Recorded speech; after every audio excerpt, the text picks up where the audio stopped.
Hello, नमस्कार सर्वांना. कसे आहात तुम्ही सर्वजण? मस्त ना? मस्त राहा, स्वस्त राहा आणि आनंदी राहा. मी नंदिनी तुमचं स्वागत करते आहे माझ्या यूट्यूब चॅनलमध्ये, ज्याचं नाव आहे नंदिनीज लाईफ इन महाराष्ट्र. मी आज दिवसभरातला जो माझा रुटीन होता, जो बाहेरचा होता, घरातला नाही. बाहेर माझं काय काय म्हणजे कामं होती, ते मी हे सगळं आपल्या व्हिडिओमध्ये शूट केलेलं आहे. तुम्ही व्हिडिओच्या शेवटपर्यंत बनून राहा, शेवटपर्यंत व्हिडिओ बघा. नक्की तुम्हाला जर व्हिडिओ आवडला असेल तर लाईक करा, शेअर पण करा जर काही तुम्हाला माहिती भेटली असेल त्याच्यातून, आणि सबस्क्राईब करायला विसरू नका. चला तर मग जास्त वेळ घालवत नाही मी नाही घालवत. आपण आपल्या व्हिडिओला सुरुवात करूया. तर इथे आम्ही आलेलो होतो बचत गटाच्या मीटिंगसाठी. हे बघा, इथे हे सगळेजणी जे हाय करतायत ना, ह्या सगळेजणी आमच्या गटाच्या मेंबर्स आहेत, बघू शकता तुम्ही. तर आपापल्या मीटिंगमध्ये व्यस्त होतो आम्ही. डिस्कशन चालू होतं आमचं, सगळ्या महिनाभराचं कसं करायचं, काय करायचं ते. आणि तिथून मग आम्ही आलो घरी आलेलो, कारण की मेंबर्सना अजून काहीतरी मीटिंग घ्यायची होती वेगळी, तर त्याच्यामुळे ते घरी आले.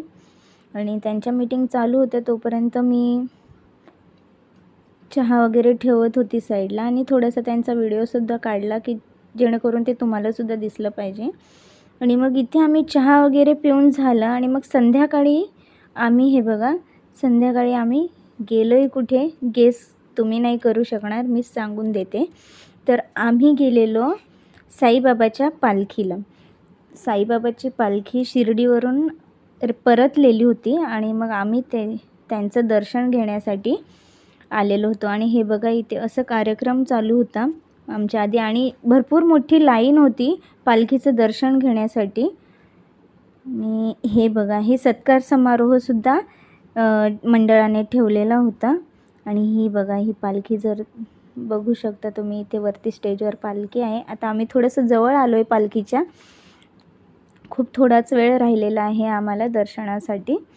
तर बघा हे, कारण की जर वरती मी दर्शनाला गेली तर परत शूट करू शकेल की नाही करू शकणार, कारण की मला पण दर्शन घ्यावं लागेल ना. माझ्यासोबत तुम्हीसुद्धा साईबाबांचं दर्शन करून घ्या, कारण की हे भाग्य सगळ्यांनाच नसतं लाभत. प्रत्येकाने आपापल्या परीने येऊन इथे कोणी दक्षिणा देत आहेत. साईबाबा म्हटलं की आमच्या गावामध्ये खूप मानतात साईबाबांना. आणि पालखी जाऊन आली की असं दर्शनासाठी ठेवतात सगळ्यांसाठी, भाविकांसाठी. आणि मग सगळे असे रांगेत लागून दर्शन घेतात. हे बघा, इथे भजनाचा कार्यक्रमसुद्धा चालू होता. जेवढेसुद्धा भजनी मंडळी होते ते एकदम मंत्रमुग्ध पण होऊन भजन बोलत होते. तुम्ही ऐकू शकता इथे.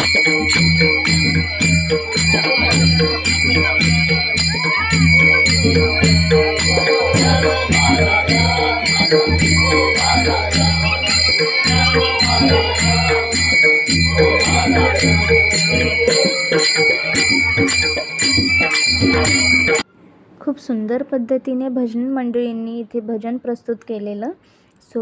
चला तर मग आता दर्शन घेऊन घ्या पटापट. प्रत्येकाच्या नशिबी नसतं असं पालखीचं दर्शन घेणं. तुमचे आहे तर तुम्हीसुद्धा करा, मीसुद्धा करते. तर इथे खूप छान पद्धतीने भजन गायल्यामुळे त्यांचा सत्कार होता भजनी मंडळांचा. चला तर मग आता आपण भेटूया अशाच एका नवीन ब्लॉगमध्ये. तोपर्यंत बाय. स्वतःची काळजी घ्या, स्वस्त राहा, मस्त राहा. व्हिडिओ आवडल्यास